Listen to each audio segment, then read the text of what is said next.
สวัสดีครับวันนี้จะพามาซ่อมเตารีดของยี่ห้อทีฟาวนะครับอาการที่ลูกค้าแจ้งนะครับคือไอ้น้ำไม่ออกนะครับเดี๋ยวผมจะทำการเทสเครื่องดูก่อนนะครับ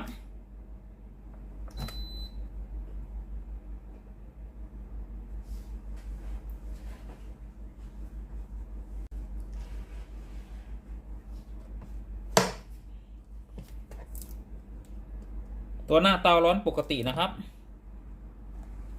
เดี๋ยวรอไฟแสดงสถานะพร้อมใช้งานหยุดกระพริบก่อนนะครับเดี๋ยวเทสเครื่องอีกรอบหนึ่งครับ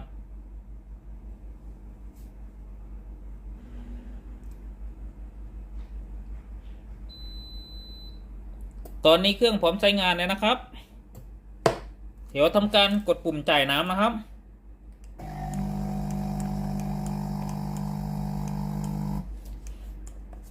ตอนนี้ผมกดปุ่มจ่ายน้ำนะครับแต่ไม่ได้ยินเสียงวาล์วน้ำทำงานเลยนะครับไม่ได้ยินเสียงวาล์วดังแต๊กๆเลยนะครับ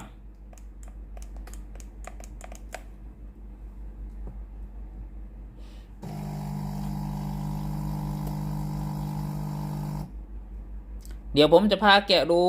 ภายในเครื่องนะครับเพื่อตรวจสอบว่าชิ้นส่วนไหนมีปัญหานะครับอันดับแรกตัวนี้ผมจะแกะดูในส่วนของตัววาล์วน้ำนะครับหรืออิเล็กโทรวาล์วนะครับปกติเตารีดที่เราซ่อมทุกตัวนะครับเราต้องเทสให้เจออาการก่อนนะครับค่อยแกะดูข้างในเครื่องนะครับว่าเวลาเราแกะแล้วเราจะซ่อมในส่วนของตัวจุดไหนนะครับจุดไหนน่าจะมีปัญหาจุดไหนน่าจะเสียนะครับพาแกะเครื่องก่อนนะครับทิ้งเครื่องให้เย็นก่อนนะครับประมาณ 2-3 ชั่วโมงนะครับค่อยแกะเครื่องนะครับผมจะพาแกะในส่วนของตัวเครื่องนะครับ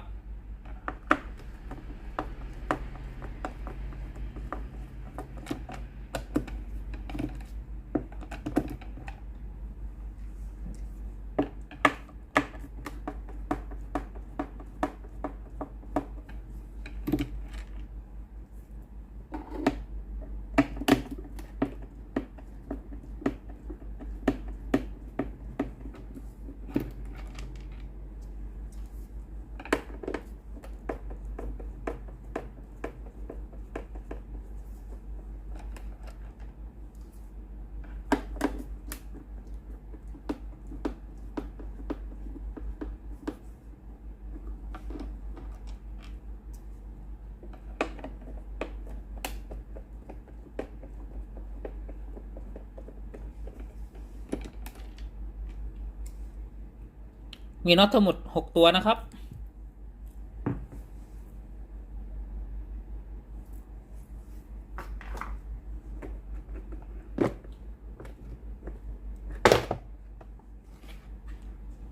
ผมจะพามาดูอะไรและชิ้นส่วนต่างๆข้างในเครื่องนะครับว่าอะไรแต่ละชิ้นทำหน้าที่อะไรบ้างนะครับตัวแรกนะครับคือตัวปั๊มน้ำนะครับปั๊มน้ำทำหน้าที่สูบน้ำจากแทงน้ำนะครับเข้ามายังหม้อต้มนะครับจะผ่านทางสายยางเส้นนี้นะครับเข้ามาในส่วนของตัวหม้อต้มหน้าที่ปั๊มมีแค่นี้นะครับ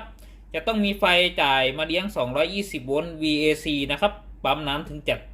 ทำงานนะครับส่วนตัวที่2นะครับคือหม้อต้มนะครับ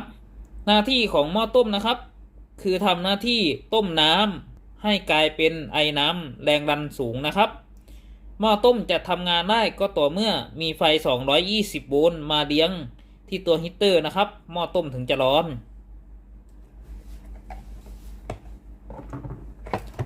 ตัวที่3นะครับคือในส่วนของตัวอิเล็กโทรวาล์วนะครับอิเล็กโทรวาล์วประกอบด้วยตัวคอยวาล์วนะครับทำหน้าที่ปล่อยแรงดันไอน้ำสูงนะครับมีไฟ220โวลต์ VAC มาเลี้ยงนะครับวาล์วน้ำถึงจะเปิดนะครับ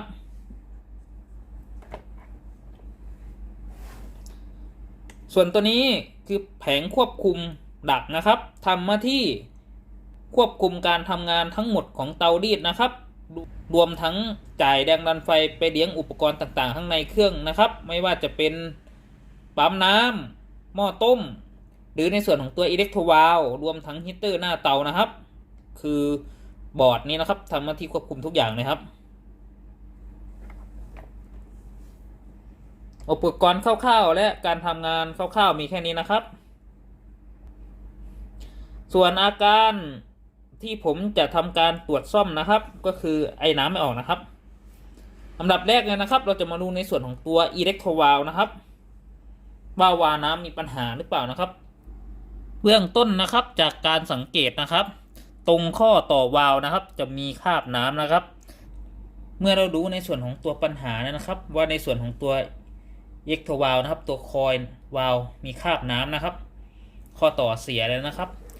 เดี๋ยวผมจะพาวัดในส่วนของตัวคอยวาล์วก่อนนะครับ ว่าคอยวาล์วขาดหรือเปล่านะครับทำไมกดสั่งงานแล้วไม่ได้ยินเสียงวาล์วน้ำนะครับ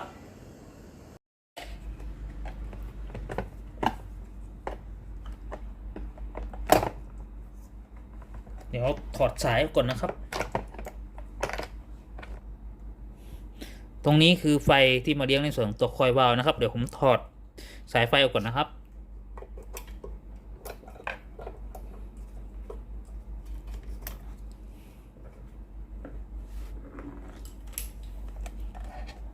ผมจะทำการตั้งมิเตอร์นะครับอยู่ที่คูณ 1K นะครับจะวัดในส่วนตัวคอยวาล์วนะครับว่าคอยวาล์วขาดหรือเปล่านะครับผมจะทำการวัด2 ขั้วนะครับของตัวคอยวาล์วนะครับสังเกตเข็มมิเตอร์นะครับตัวนี้เข็มมิเตอร์ขึ้นนะครับแสดงว่าในส่วนของตัวคอยวาล์วไม่ขาดนะครับเดี๋ยวผมจะวัดรั่วลงกาวนะครับ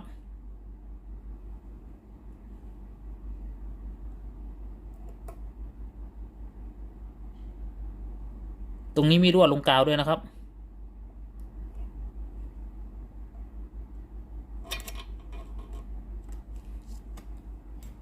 ผมจะใช้ในส่วนของตัวสายไฟนะครับจากด้านนอกนะครับ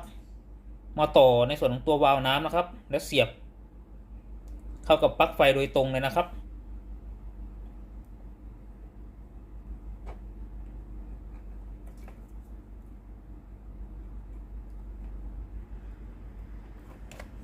2 ขั้วนะครับทำการเสียบปลั๊กนะครับจะต้องได้ยินเสียงดังแต๊กนะครับ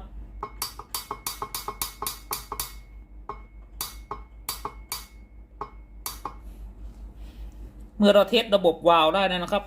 ว่าวาล์วตัวนี้นะครับเป็นวาล์วดีนะครับแต่ตรงนี้มีคราบน้ำนะครับต้องลองแกะในส่วนของตัวคอยวาล์วออกก่อนครับ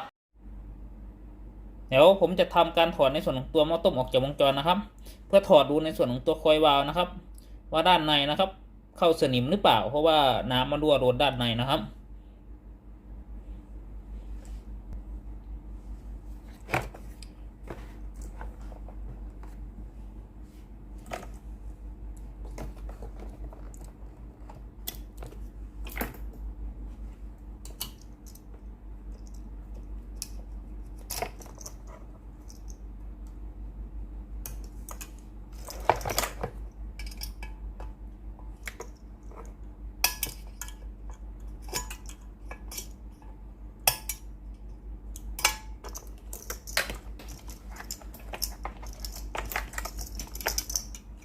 เอาในส่วนของตัวข้อต่อก่อนนะครับ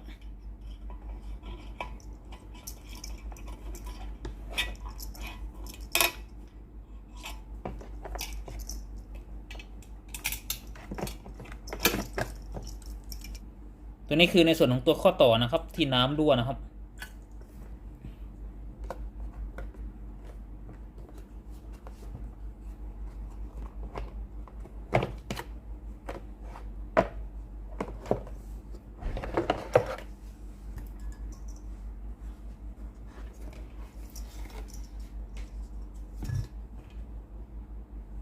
ผมจะพาถอดในส่วนของตัววาล์วน้ำนะครับ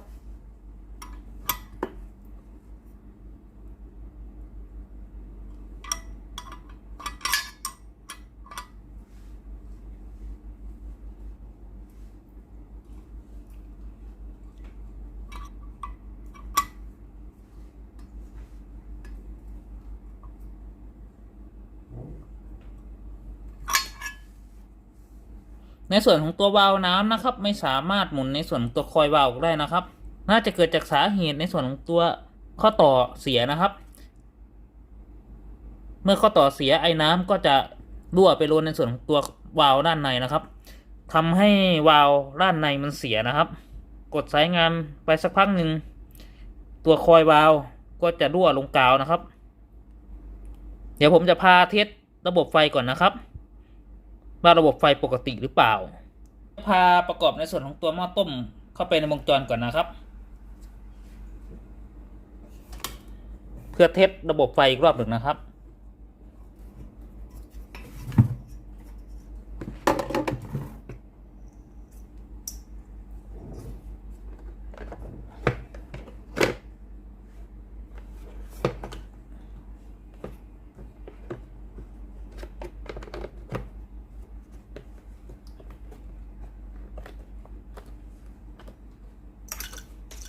ใส่ในส่วนของตัวสายเซนเตอร์เข้าที่นะครับ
ส่วนตัวสายนี้นะครับผมจะยังไม่ใส่นะครับเดี๋ยวผมจะใช้ในส่วนของตัวหลอดไฟนะครับเข้ามาต่อแทนนะครับเพื่อเทสระบบไฟนะครับ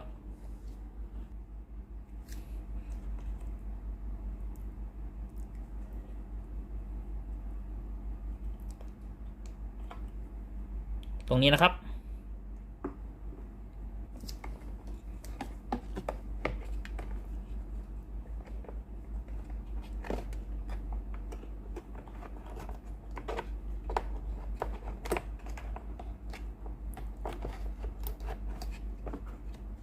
ในส่วนของตัวสายไฟนะครับเดี๋ยวผมจะเอาออกมาตามสายนี้นะครับ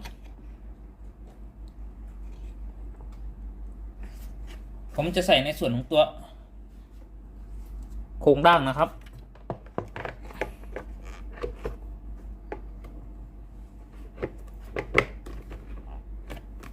แต่ผมจะยังไม่ยึดในส่วนของตัวน็อตนะครับ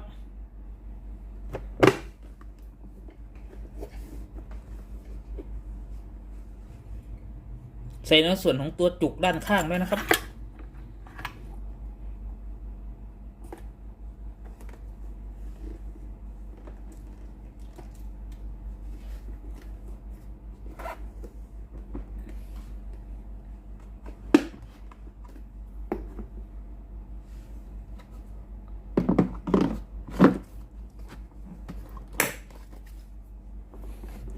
ตัวนี้คือหลอดไฟนะครับที่ผมต่อแทนในส่วนตัวคอยวาล์วนะครับ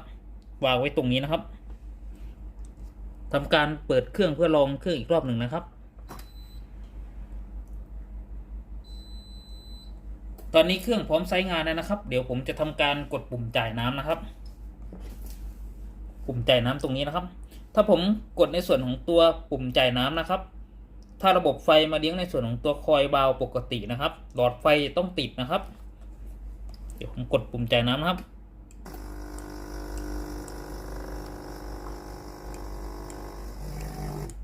ผมกดปุ่มจ่ายน้ำไหมนะครับแต่ว่าหลอดไฟไม่ติดเลยนะครับ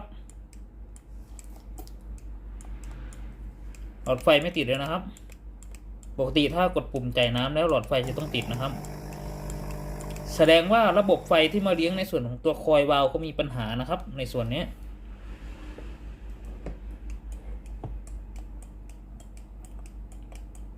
เดี๋ยวผมจะพาแกะดูข้างในเครื่องอีกรอบหนึ่งนะครับว่าทำไมบอร์ดไม่จ่ายไฟมาเลี้ยงในส่วนของตัวคอยวาล์วนะครับ เมื่อในส่วนของตัวเครื่องเย็นแล้วนะครับ เดี๋ยวเราจะทำการแกะรูบอร์ดอีกรอบหนึ่งนะครับว่าสาเหตุที่ไฟไม่จ่ายมันเลี้ยงในส่วนของตัวอิเล็กโทรวาล์วแผงควบคุมมีปัญหาหรือเปล่านะครับ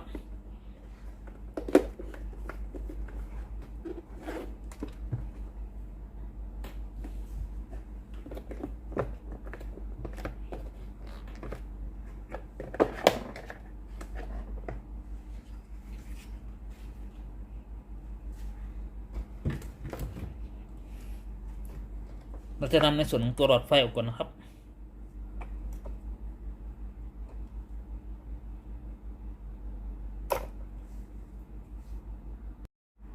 เมื่อผมเทสระบบไฟเรียบร้อยแล้วนะครับเดี๋ยวผมจะทำการถอดบอร์ดนะครับเพื่อมาตรวจสอบว่าบอร์ดนี้ปัญหาหรือเปล่านะครับทำไมไม่จ่ายไฟมาเลี้ยงในส่วนของตัววาล์วน้ำด้วยนะครับ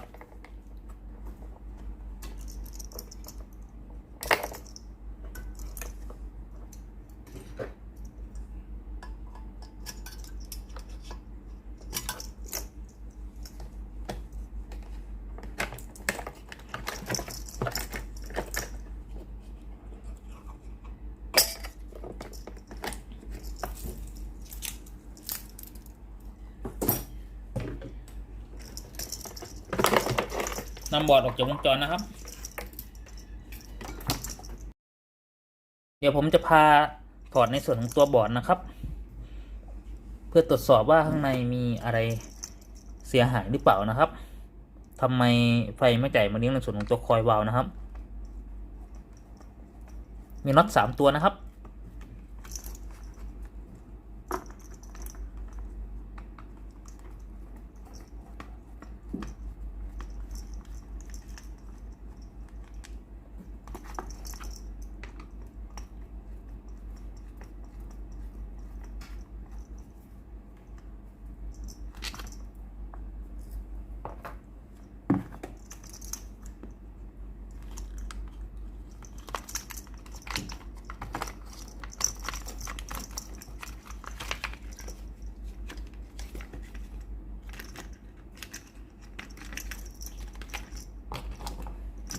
เดี๋ยวตัวล็อกด้านข้างออกก่อนนะครับตรงนี้นะครับมีตัวล็อกด้วย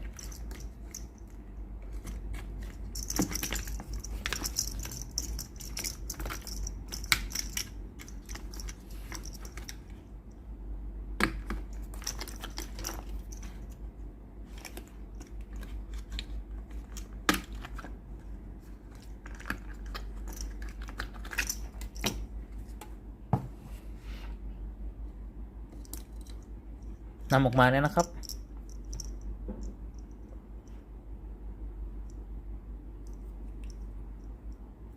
ผมจะพามาดูในส่วนของตัวไฟที่จ่ายไปเลี้ยงในส่วนของตัวคอยวาล์วนะครับ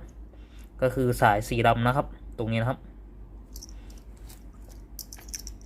สายสีดำนะครับจะต่อเข้ามาในส่วนของตัวข้อต่อนี้นะครับเห็นไหมครับข้อต่อนี้เดี๋ยวจะดูด้านล่างของปิ้นนะครับผมจะพามาดูในส่วนของตัวข้างล่างปิ้นนะครับข้างล่างปิ้นเป็นขา2นะครับสายสีดำนะครับที่ไร้ไฟไปเลี้ยงในส่วนของตัวคอยวาล์วนะครับเดี๋ยวมาดูด้านบนกันนะครับตำแหน่ง TR1 นะครับตัวนี้เป็นตัวไตแอกนะครับ TR1 นะครับเดี๋ยวดูด้านหน้านะครับ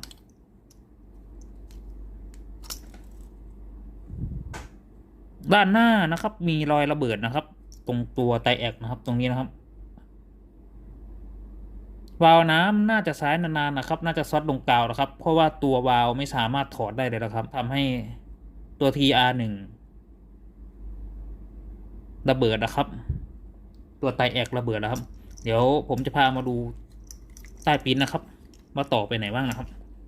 ตัวคอนโทรล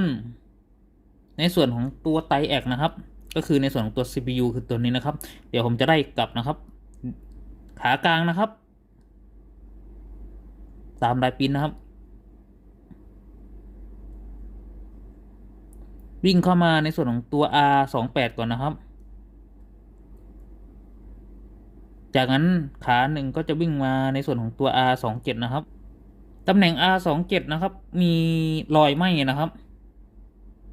470 โอห์มนะครับก็เท่ากับว่ามี R ขาด1ตัวเลยนะครับมีรอยไหม้นะครับและในส่วนของตัวไตแอกนะครับระเบิด1ตัวนะครับถ้าผมเปลี่ยนในส่วนของตัว R และไตแอกนะครับแล้วยังไม่หายนะครับก็แสดงว่าตัว CPU ตัวนี้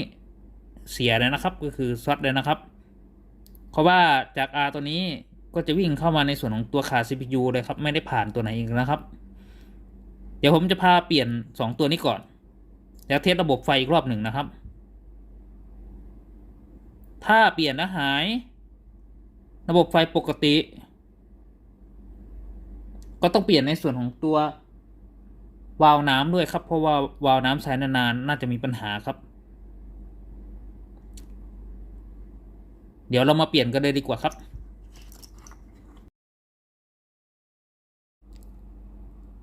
ผมจะพาถอดในส่วนของตัวไตแอกออกจากวงจรนะครับ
ตัวนี้คือตัวไตแอกนะครับที่ผมถอดออกจากวงจรนะครับ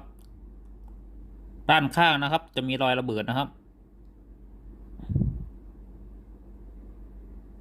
ตัวนี้คือไตแอกตัวใหม่นะครับที่ผมจะใส่เข้าไปในวงจรนะครับใส่ให้ถูกขานะครับ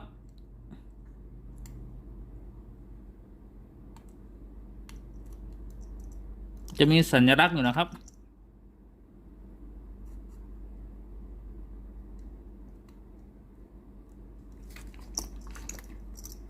แล้วทำการวัดกีให้เรียบร้อยนะครับ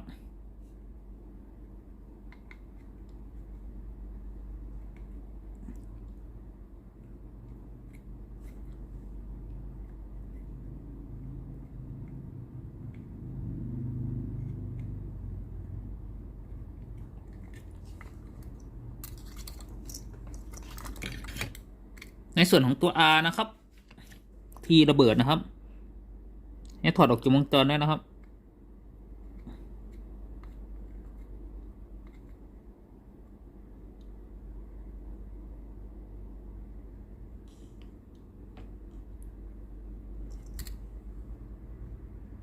นี่นะครับมองแทบไม่เห็นเลยนะครับ จะใส่ R ตัวใหม่เข้าไปนะครับตัวนี้นะครับใหญ่กว่าเดิมนิดหน่อยนะครับหรือไม่มี R10 อย่างนี้ก็หา R ธรรมดาใส่ได้นะครับ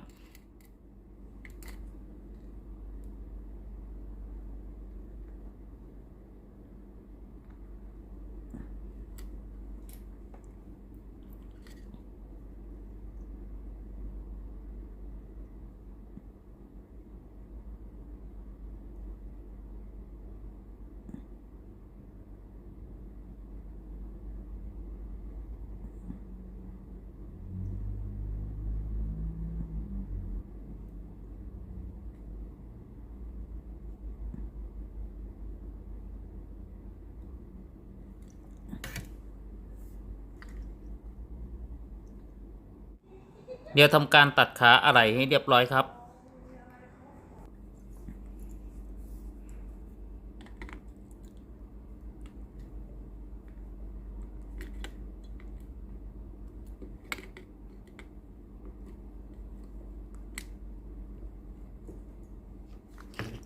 ำการล้างปิ้นด้วยตัวทินเนอร์นะครับ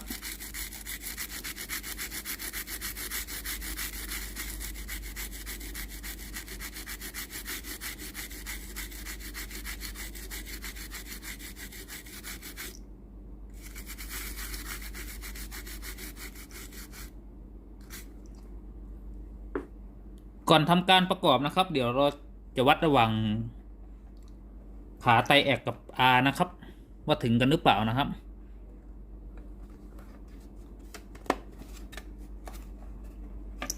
ให้ทำการตั้งมิเตอร์นะครับอยู่ที่คูณ 1นะครับ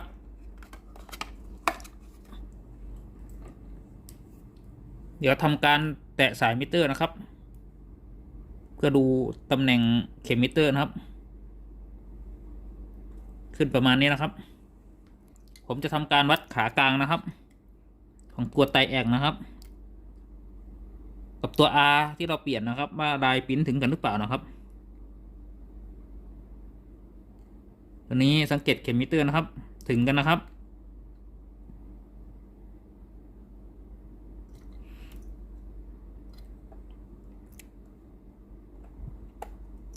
ผมจะวัดในส่วนของตัว R นะครับกับตัว CPU นะครับว่าขาลายปิ้นถึงกันหรือเปล่านะครับวัดใส่กับจุดนี้นะครับสังเกตเข็มมิเตอร์นะครับถึงนะครับวัดที่ขา CPU นะครับขา2นะครับฝั่งนี้นะครับขึ้นนะครับแสดงว่าลายปิ้นไม่ขาดนะครับต้องมาลุ้นแล้วล่ะครับว่าเปลี่ยนในส่วนของตัวไตแอก1ตัวและ R 1ตัวหายไหมจะมีไฟมาเลี้ยงในส่วนของตัววาล์วไหมถ้าไม่มีไฟมาเลี้ยงในส่วนของตัววาล์วนะครับก็ CPU ตัวดำๆนี่นะครับนี่ก็ CPU ตัวดำๆนี่นะครับเสียนะครับเพราะว่าไตแอกและ R แล้วก็ต่อเข้าในส่วนของตัว CPU เลยครับต้องเปลี่ยนทั้งแผงวงจรเลยนะครับถ้าเปลี่ยน2ตัวนี้ไม่หายทำอะไรไม่ได้เพราะว่าข้างในมีโปรแกรมเขียนไว้นะครับซื้อ IC มาใส่เข้าไปก็ไม่สามารถใช้งานได้นะครับเพราะว่า IC ตัวที่มาใหม่ไม่มีโปรแกรมยกเว้นไปลงโปรแกรมใหม่นะครับต้องเปลี่ยนยกบอร์ดนะครับเดี๋ยวผมพาประกอบเข้าไปในวงจรดูก่อนครับเทสดูอีกรอบหนึ่งครับใส่ในส่วนของตัวโครงก่อนนะครับ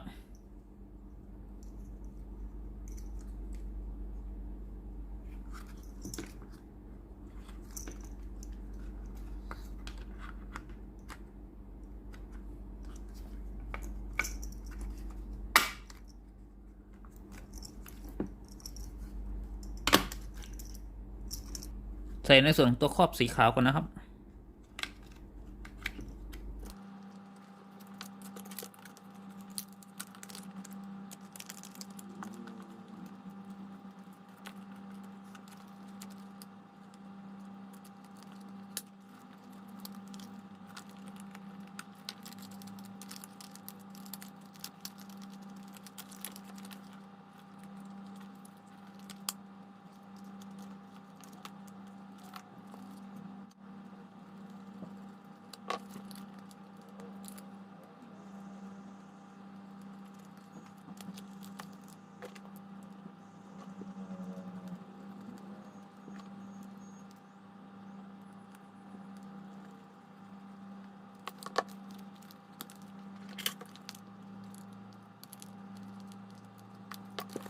เดี๋ยวผมจะพาประกอบเข้าในส่วนของตัวชุดโครงนะครับ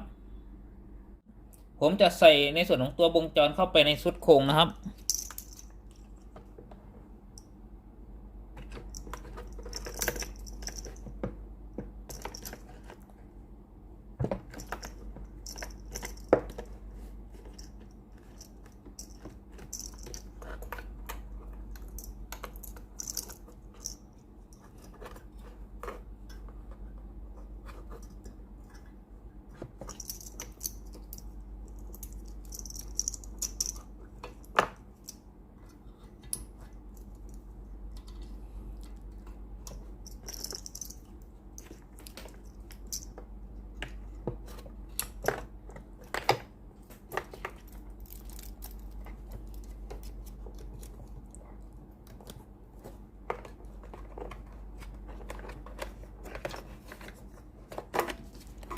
ส่วนสายไฟนะครับที่บรรเลี้ยงในส่วนของตัวคอยวาล์วมันเสียอยู่นะครับตัวนี้ผมจะยังไม่ใส่เข้าไปในวงจรนะครับ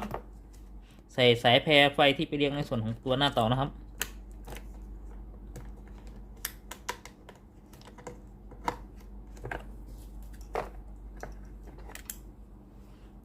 ส่วนข้อต่อผมก็จะยังไม่ใส่เข้าไปในวงจรนะครับ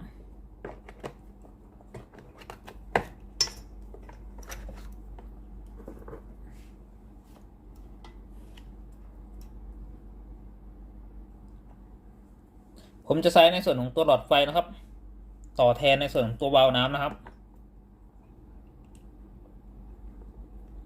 เพื่อเทสระบบไฟอีกรอบหนึ่งนะครับว่าบอร์ดที่เราซ่อมไปจะสามารถใช้งานได้หรือเปล่านะครับหรือ CPU พังไปแล้วนะครับ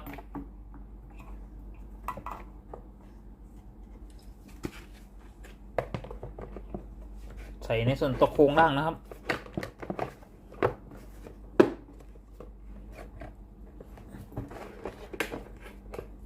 ใส่ในส่วนตัวจุกด้านข้างนะครับ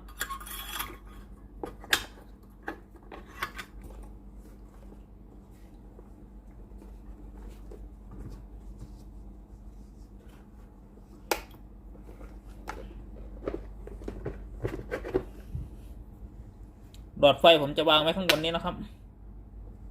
ใส่ในส่วนตัวแทงน้ำนะครับ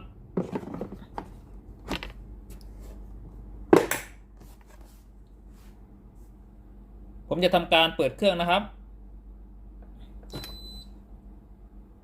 เดี๋ยวรอไฟแสดงสถานะพร้อมใช้งานอยู่กับพริบก่อนนะครับเดี๋ยวผมจะทำการกดปุ่มจ่ายไอ้น้ำนะครับไฟพร้อมใช้งานอยู่กับพริบนะครับ เดี๋ยวผมจะทำการกดปุ่มจ่ายน้ำนะครับปุ่มที่ตัวหน้าเตานะครับเมื่อผมกดปุ่มจ่ายน้ำนะครับหลอดไฟตัวนี้ก็จะติดนะครับถ้าหลอดไฟติดก็แสดงว่าบอร์ดที่ผมซ่อมไปนะครับสามารถใช้งานได้นะครับผมจะกดนะครับกด1กด2กด3กด4ผมจะกดค้างยาวนะครับ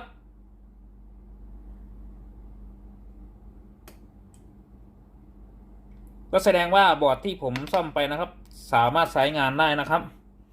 ก็คือตัว CPU ไม่พังนะครับในส่วนนี้เดี๋ยวผมจะทำการเปลี่ยนในส่วนของตัววาล์วน้ำนะครับออกจากวงจรคือออกจากตัวหม้อต้มนะครับเดี๋ยวรอให้เครื่องเย็นก่อนนะครับประมาณ 2-3 ชั่วโมงครับเดี๋ยวเขามาเปลี่ยนในส่วนตัววาล์วนะครับตอนนี้บอร์ดสามารถใช้งานได้ตามปกติแล้วนะครับ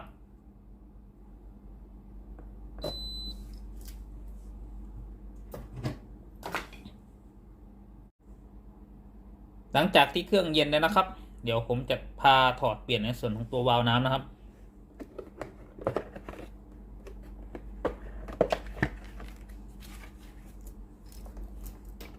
เดี๋ยวถอดในส่วนของตัวหลอดไฟออกก่อนนะครับที่เราใช้เทสนะครับ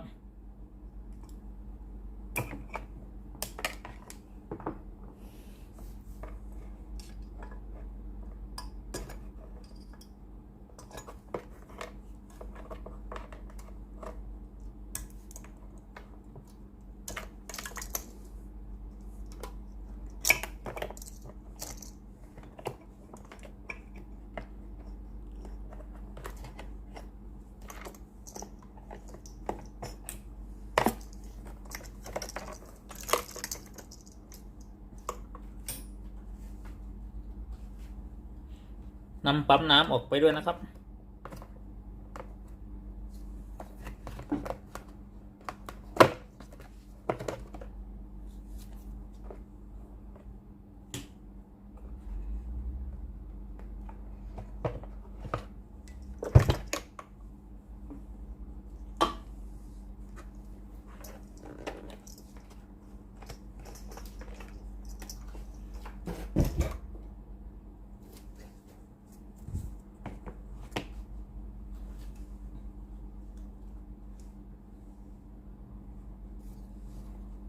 เดี๋ยวจะพาเปลี่ยนในส่วนของตัววาล์วน้ำนะครับ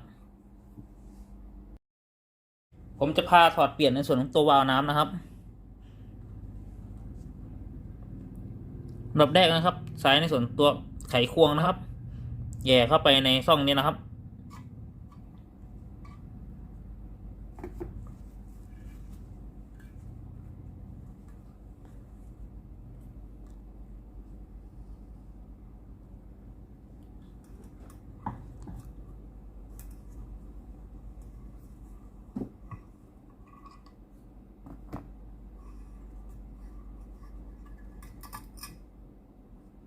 ตัวนี้นะครับวาล์วน้ำก็สามารถถอดออกได้นะครับ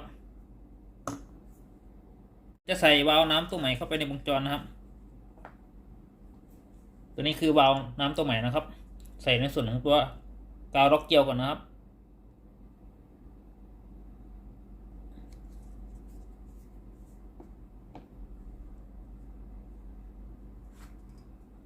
ใส่เข้าไปในส่วนของตัวรูหม้อต้มนะครับตรงนี้นะครับ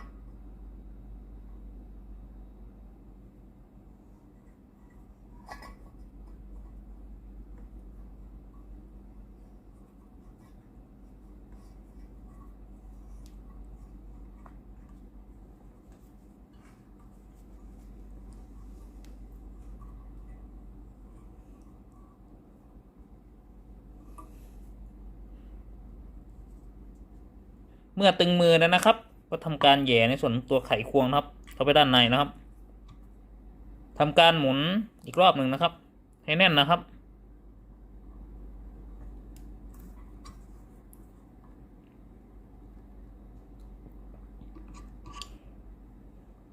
ให้วาล์วน้ำตรงนะครับเป็นอันเปลี่ยนในส่วนตัววาล์วน้ำเสร็จนะครับเดี๋ยวประกอบเข้าไปในวงจรนะครับหลังจากที่ผมเปลี่ยนวาล์วน้ำเสร็จแล้วนะครับเดี๋ยวผมใส่ในส่วนของตัวหม้อต้มเข้าไปในวงจรนะครับ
เดี๋ยวตรงนี้นะครับรัดด้วยเคเบิลไทยอีกรอบหนึ่งครับ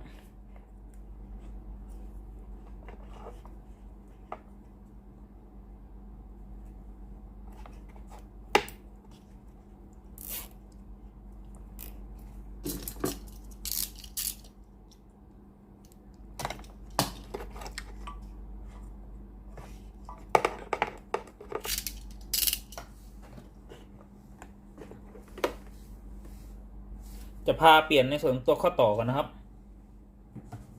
สาเหตุที่ทำให้วาล์วน้ำเสียนะครับข้อต่อรั่วนะครับ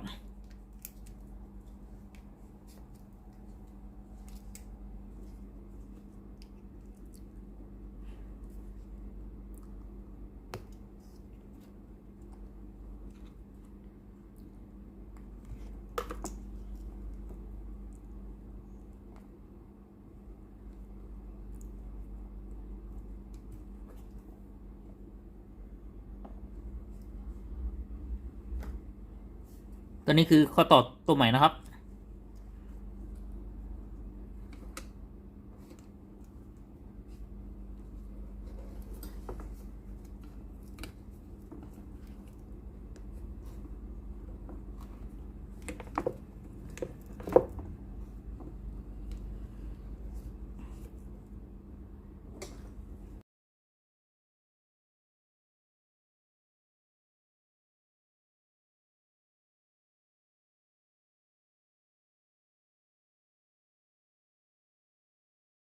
ทำการ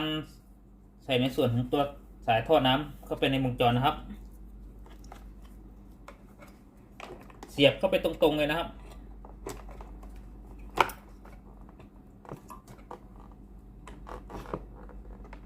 จะได้ยินเสียงดังจักนะครับแสดงว่าเข้าที่นะครับ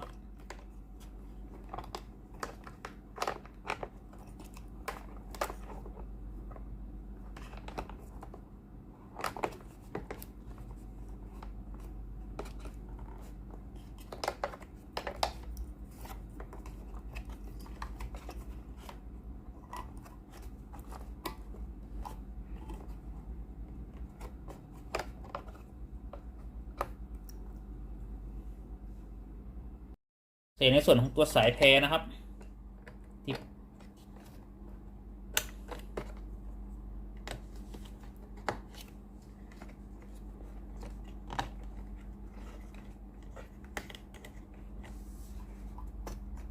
ทำการจัดสายอีกรอบหนึ่งนะครับตรวจสอบความเรียบร้อยนะครับก่อนประกอบเครื่อง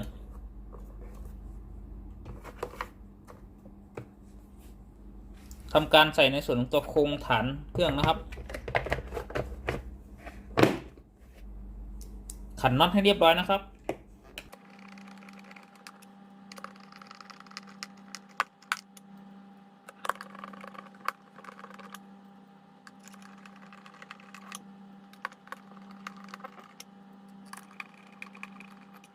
เดี๋ยวทำการลองเครื่องอีกรอบหนึ่งนะครับเมื่อประกอบเสร็จนะครับทำการเปิดเครื่องนะครับลองเครื่องอีกรอบหนึ่งครับ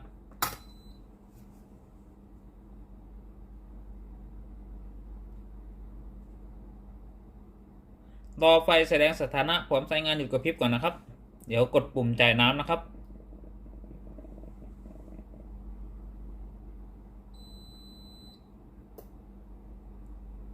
ตอนนี้ไฟหยุดกระพริบไปนะครับเดี๋ยวผมจะทำการกดปุ่มจ่ายน้ำนะครับ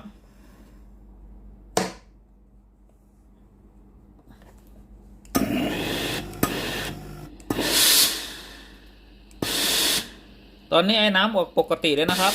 ได้ยินเสียงวาล์วนะครับเวลาผมกดสั่งงานนะครับดังแจ๊กๆนะครับ